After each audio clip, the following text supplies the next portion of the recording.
Man, the cancel pigs, they really don't learn. They do not learn, ladies and gentlemen. Jamie Marchi just doesn't learn. We have an article here from Bounding Into Comics that says former Funimation scriptwriter Jamie Marchi doubles down on her infamous anti-patriarchy localization of Miss Kobayashi's Dragon Maid and says this is what happens when a script is dubbed into a different language. Ladies and gentlemen, Jamie Marchi is retarded, okay? Like, literally in every way imaginable, Jamie Marchi is all about herself. She's not trying to give you a valid product. She's not trying to give you a valid translation. She's not trying to do anything that she should be doing other than just doing her job. She should just be doing her job, but unfortunately, she's not capable of that because her ideology tells her otherwise. So let's get into this article, guys, from Bounding Into Comics. But of course, before we do, if you are new here, just consider hitting that subscribe button. I would greatly appreciate it. Like the video to push us out into the YouTube algorithm, and consider subscribing to my manga channel. It's brand new. The links are in the description box below. I would absolutely love to see you there. If you want to see more of my collection and everything, check out that channel. So, Jamie Marchi. Everybody knows Jamie Marchi. You know what's funny? All her pictures that she has on social media are totally catfish, because now she definitely looks like this, if not much more worse. That chin is coming way, way down compared to her profile pictures. But hey, that's just my personal opinion. I'm not here to attack anybody. As the discourse against the Western localization industry's absolute butchering of Japanese media rages on in 2024, former Funimation scriptwriter Jamie Marchi has kicked off her new year by doubling down on her intentional and now infamous botching of Miss Kobayashi's Dragon Maid's English language dub. Yes, ladies and gentlemen, if you guys missed my last video, I'm sure you didn't, but if you did, go check it out. I made a video about Jamie Marchi and what she said initially with the whole, oh, I have a vagina thing. And not only that, a lot of the stuff I went into was about Miss Kobayashi's, terrible, terrible translation where they try to make everything into anti-patriarchy and all that nonsense that was never in the actual story to begin with. It's just literally stories being rewritten by people who wish they could write the story in the first place. Jamie Marchi wishes she could write an entire story, but she damn sure knows she'll never be popular enough to write a fucking manga that people are actually going to want to buy like this one. So she's just in this job so she can kind of sneak in her ideology here and there and feel like she did something, because God knows she ain't doing anything else with her fucking life other than ruining everybody else's media. It says this latest round of localizer discourse arose after Bushiroad Works announced that in order to circumvent piracy, they will begin using a hybrid of AI technology and human editors to provide in-house English simulpubs for their manga series, The Ancient Magus Bride. Following this announcement, some fans admitted that while not ideal, the use of AI would potentially allow them to receive more accurate translations of their favorite works. However, Western localizers took the news as an insult, many of them ironically upset that their work, which is often riddled with socio-political screeds and tired memes, was not being respected. Why would we want to respect that work? Why would we want to respect your translation when you can't even respect the shit that you're translating in the first place because you're so busy with your ideology that you just said, you know what, I don't want to do an accurate translation. I'm going to translate this the way that I want to, because at the end of the day, they feel like most people weren't going to find out, because obviously we can't read Japanese. That's why we need translations into English, but they do that because they thought most people weren't going to find out. Guess what? It's the fucking internet, okay? People are going to find out, and they found out real hard, and now these women who have nothing else to offer just immediately went to the I have a vagina card, and they thought they were going to win the argument just based off that. It says, as with every such round of localization discourse, this battle over the West's handling of Japanese works led to the aforementioned and controversial 2017 English dub of Miss Kobayashi's Dragon Maid to once again be thrust back into the spotlight.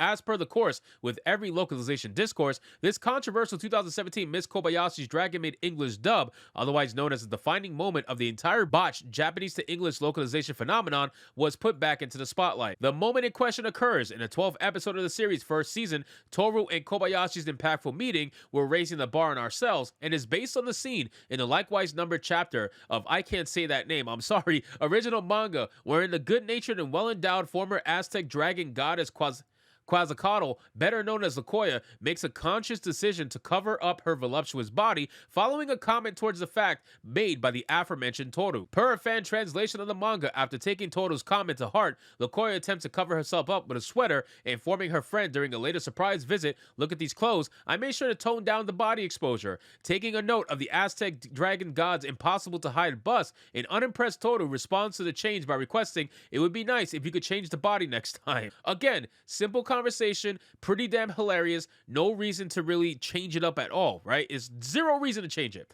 Now, they completely changed it into something that has absolutely nothing to do with the storyline. Let me show you guys what I'm talking about. So then it says, even the notorious Seven Seas, whose recent manga localizations have been among the most controversial across the entire medium, kept the playful spirit of the dragon's interactions in their version of the story. Therein, Lukoya declares, check it out, after that party, I got some less revealing clothes. To which Todo comments, I really don't think the clothes are the main problem here. Likewise, despite not being one-to-one to the manga, this interaction was kept relatively similar in Kyoto's Animation's animated adaptation. Per the studio's official English subtitling of the relevant episode, upon arriving at Todo's front door, Lukoya explains herself of her new sweater-clad appearance. Everyone was always saying something to me, so I tried toning down the exposure. Ending her reveal by asking, how is it? Lukoya is then met by her friend's declaration that you should change your body next. Again, nothing wrong with what was being said. This is how it was in the original. They tried to keep it as close as humanly possible without interjecting any complete nonsense. However, this is what happens when it becomes the dub.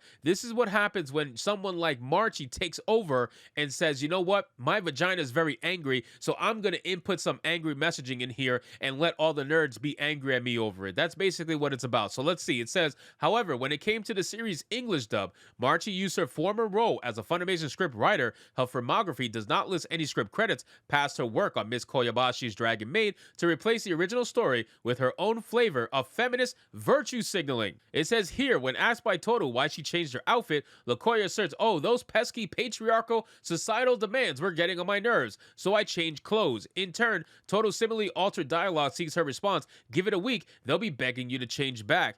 Completely different dialogue, ladies and gentlemen. It's not even close to the original whatsoever. This is a totally different conversation happening within this TV show, and it's unfortunate because, again, this did not exist. This does not exist in the story. If the Japanese market got a hold of this, which I'm sure they did, but if they got a hold of this, this is why they want to go to AI. Why wouldn't they want to go to AI? It's very clear. They should go to AI. If they could find a way to do English translations that are extremely accurate without all this socio-political messaging bullshit, and find a way to really keep control of it without other companies trying to offset it and do their own thing, this is going to be huge for the manga team. This is going to be huge for people who are into manga and are tired of people like MARCHI completely ruining this shit. And it says, and to the surprise of no one, when later called out on the poor work during a 2018 appearance on the Summer Sack Anime Convention's Woman of My Hero Academia panel, rather than show even the slightest ounce of humility, MARCHI responded by blaming the entire backlash on nothing more than fans' own inherent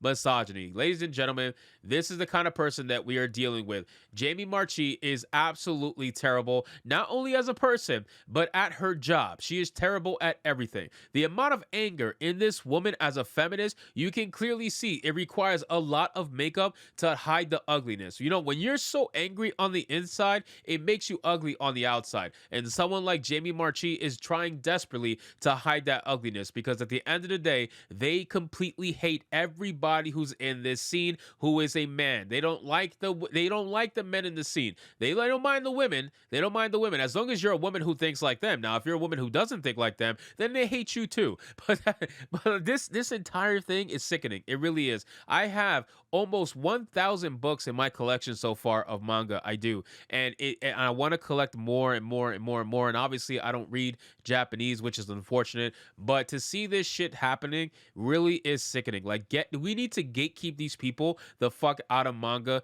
Period. Like, there's no reason. You have American comic books. Go to American comic books if you want to put socio-political messaging with no backlash whatsoever. They'll eat that shit up over there at Marvel and DC. Go lose their money. Stop trying to affect manga. Stop trying to affect Japanese media. You do not belong in this space. So anyway, guys, thank you so much for watching this video. I hope you did enjoy it. If you did, consider leaving me a subscribe. I would greatly appreciate it. Don't forget to like the video, comment, let me know what you thought, and I'll see you guys on the next one. Hypnotic out.